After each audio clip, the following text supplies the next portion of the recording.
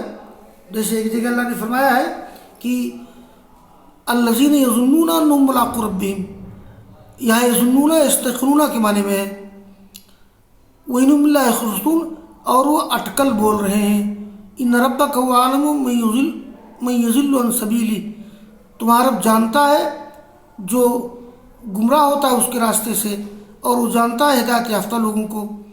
فَكُلُوا مِمَّا ذُكِرَ اسْمُ اللَّهِ عَلَيْهِ، آگے اللہ تعالیٰ ذکر کر رہا ہے کہ کھاؤ اس چیز سے جس پہ اللہ کا نام لیا گیا ہو، اگر تم یہ اللہ تعالیٰ کی نشانیوں پہ ایمان لانے والے ہو۔ مطلب یہ ہے جن جانوروں کو ذبح کیا گیا ہو اللہ کا نام لے کر کے تو اس کو کھاؤ۔ اس لیے مسئلہ مستمت ہوتا ہے کہ اگر کسی نے کوئی جانور ذبح کیا اور عمدن اللہ کا نام نہیں لیا، وہ جانور حرام ہو جائے گا۔ لیکن اگر کسی مسلمان نے جانور کو ذبح کیا اور بھول گیا تو اللہ تعالیٰ اس کو معاف کرے گا۔ احتیاط یہ ہے کہ اس کو بھی نہ کھایا جائے، لیکن صحیح مسئلہ یہ ہے کہ جس جانور پر ذبح کرتے وقت اللہ کا نام عمدن چھوڑ دیا جائے وہ جانور حرام ہو جاتا ہے۔ اور جن جانوروں پہ اللہ کا نام نہ لیا گیا ہو، غیر اللہ کا نام لیا گیا ہو، کسی بت کا، دیوی کا، دیوتا کا، کسی بزرگ کا، اگرچہ بسم اللہ کر کے ذبح کیا جائے لیکن کسی بزرگ کے نام سے ذبح کیا جائے اس کا کھانا حرام ہے۔ کھاؤ اس چیز سے جس پہ اللہ کا نام لیا گیا ہو اگر تم اللہ تعالیٰ کی آیات پر ایمان لانے والے ہو۔ وَمَا لَكُمْ أَلَّا تَأْكُلُوا مِمَّا ذُكِرَ اسْمُ اللَّهِ عَلَيْهِ وَقَدْ فَصَّلَ لَكُم مَّا حَرَّمَ عَلَيْكُمْ إِلَّا مَا اضْطُرِرْتُمْ، یعنی تمہیں کیا ہو گیا کہ تم نہیں کھاتے ہو جس پہ اللہ کا نام لیا گیا ہو؟ اللہ تعالیٰ نے تمہارے لیے ان چیزوں کی وضاحت کر دی ہے جس کو اللہ نے تمہارے لیے حرام قرار دیا ہے۔ الا ما اضطررتم الیہ، مگر تم جس کے کھانے پر مجبور ہو جاؤ۔ سورہ مائدہ میں ان تمام حرام جانوروں کا ذکر کیا گیا ہے، اشارہ اسی طرف ہے، اور وہاں یہ بھی ذکر کیا گیا الا لمن اضطر، جو جانور حرام ہے اگر کوئی شخص مضطر ہو جائے یعنی بھوک سے بےتاب ہو رہا ہو تو وہ جان بچانے کی حد تک حرام چیز کھا سکتا ہے۔ تو اللہ تعالیٰ نے وضاحت کی ہے تمہارے لیے ہر اس چیز کی جس کو اس نے حرام کیا تمہارے اوپر، مگر یہ کہ تم اس کے لیے مجبور ہو جاؤ۔ وَإِنَّ كَثِيرًا لَيُضِلُّونَ بِأَهْوَائِهِمْ بِغَيْرِ علم، اور بے شک اکثر لوگ گمراہ کرتے ہیں یہ اپنی خواہشات کے ذریعہ بغیر علم کے۔ ان ربک هو اعلم بالمعتدین، یہ المعتدین واحد معتدی، تمہارا رب زیادہ جاننے والا ہے سرکش لوگوں کو۔ وَذَرُوا ظَاهِرَ الْإِثْمِ وَبَاطِنَهُ إِنَّ الَّذِينَ يَكْسِبُونَ الْإِثْمَ سَيُجْزَوْنَ بِمَا كَانُوا يَقْتَرِفُونَ، یقیناً وہ لوگ جو گناہ کماتے ہیں ان قریب ان کو بدلہ دیا جائے گا، بِمَا كَانُوا يَقْتَرِفُونَ، اس گناہ کے بدلے میں جو لوگ کرتے ہیں۔ وَلَا تَأْكُلُوا مِمَّا لَمْ يُذْكَرِ اسْمُ اللَّهِ عَلَيْهِ، اور نہ کھاؤ اس چیز سے جس پہ اللہ کا نام نہ لیا گیا ہو، یعنی جان بوجھ کر اللہ کا نام چھوڑ دیا گیا ہو۔ وَإِنَّهُ لَفِسْقٌ، اور وہ گناہ ہے۔ وَإِنَّ الشَّيَاطِينَ لَيُوحُونَ إِلَىٰ أَوْلِيَائِهِمْ لِيُجَادِلُوكُمْ وَإِنْ أَطَعْتُمُوهُمْ إِنَّكُمْ لَمُشْرِكُونَ، اور شیطان وہی کرتے ہیں اپنے دوستوں کی طرف تاکہ وہ تم سے جھگڑا کریں۔ یہ جو کفار و مشرکین حق پسندوں سے بحث کرتے ہیں دراصل شیطان ان کے دلوں میں بات ڈالتا ہے۔ وَإِنْ أَطَعْتُمُوهُمْ، اور اگر تم لوگ ان کی پیروی کرو گے تو إِنَّكُمْ لَمُشْرِكُونَ، تو تم لوگ مشرک ہو جاؤ گے۔ یہاں یہ رکوع نمبر 14 ختم ہو گیا ہے۔ میں یہاں ایک چیز کا ذکر کر دوں، یہ جو میں نے ذکر کیا ہے کہ وَمَا لَكُمْ أَلَّا تَأْكُلُوا مِمَّا ذُكِرَ اسْمُ اللَّهِ عَلَيْهِ وَقَدْ فَصَّلَ لَكُم مَّا حَرَّمَ عَلَيْكُمْ إِلَّا مَا اضْطُرِرْتُمْ إِلَيْهِ، دیکھیے یہ سورہ انعام میں بھی حرام جانوروں کا ذکر آگے ہو رہا ہے، جس کی تفصیل اسی سورہ میں آگے آ رہی ہے اور پہلے بھی گزر چکی۔ اس کے علاوہ بھی اور صورتوں نیز احادیث میں محرمات کی تفصیل بیان کر دی گئی ہے۔ اس کے علاوہ ان کے علاوہ باقی جانور حلال ہیں، اور حرام جانور بھی عند الاضطرار سد رمق کی حد تک، جان بچانے کی حد تک جائز ہے۔ یہ جو آیت آئی ہے کہ یعنی آمدن اللہ کا نام جس جانور پر نہ لیا گیا ہو ان کا کھانا فسق اور ناجائز ہے۔ ابن عباس نے اس کی یہی معنی بیان کی۔ وہ کہتے ہیں بھول جانے والے کو فاسق نہیں کہا جاتا، اور امام بخاری کا رجحان بھی یہی ہے۔ یہ احناف کا مسلک تام، امام شافعی کا مسلک یہ ہے کہ مسلمان کا ذبیحہ دونوں صورتوں میں حلال ہے، چاہے وہ اللہ کا نام لے یا آمدن چھوڑ دے، لیکن امام شافعی کا موقف صحیح نہیں ہے اس معاملے میں۔ یہ عبداللہ بن عباس نے جو کہا ہے اور امام بخاری کا جو رجحان ہے اور احناف کا جو مسلک ہے کہ اگر کسی جانور پر آمدن اللہ کا نام چھوڑ دیا گیا ہو تو اس جانور کا کھانا حرام ہے۔ ہاں اگر بھول کر آدمی چھوڑ دے تو اس کو کھایا جا سکتا ہے۔ یہ ابن عباس نے یہی معنی بیان کیا ہے۔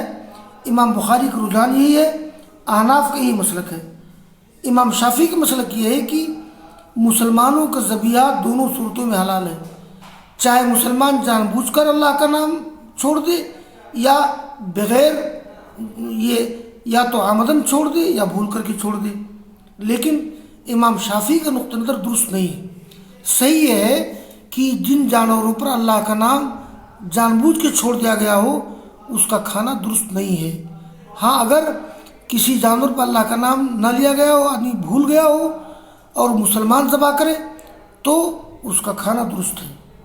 بس وآخر دعوانا ان الحمد للہ رب العالمین۔